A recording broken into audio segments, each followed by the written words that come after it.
حضرت عبداللہ بن عباس رضی اللہ تعالیٰ عنہ سے روایت ہے، انہوں نے کہا کہ نبی کریم صلی اللہ علیہ وسلم ایک مرتبہ چند صحابہ رضی اللہ عنہم کے ساتھ عکاظ کے بازار کی طرف گئے۔ ان دنوں شیاطین کو آسمان کی خبریں لینے سے روک دیا گیا تھا اور ان پر انگارے شہاب ثاقب پھینکے جانے لگے تھے، تو وہ شیاطین اپنے قوم کے پاس آئے اور پوچھا کہ بات کیا ہوئی۔ انہوں نے کہا کہ ہمیں آسمان کی خبریں لینے سے روک دیا گیا ہے، اور جب ہم آسمان کی طرف جاتے ہیں تو ہم پر شہاب ثاقب پھینکے جاتے ہیں۔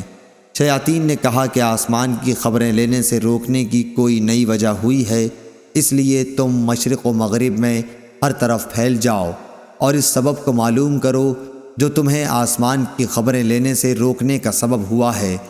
وجہ معلوم کرنے کے لیے نکلے ہوئے شیاطین تہامہ کی طرف گئے، جہاں نبی کریم صلی اللہ علیہ وسلم عکاظ کے بازار کو جاتے ہوئے مقام نخلہ میں اپنے اصحاب کے ساتھ نماز فجر پڑھ رہے تھے۔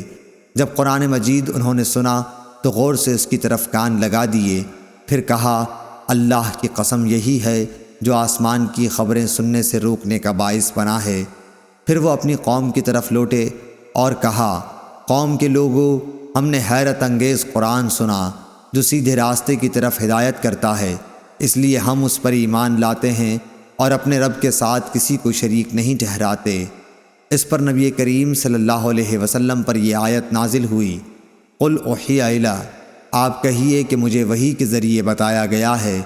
اور آپ پر جنوں کی گفتگو وحی کی گئی تھی۔ صحیح بخاری حدیث نمبر 773۔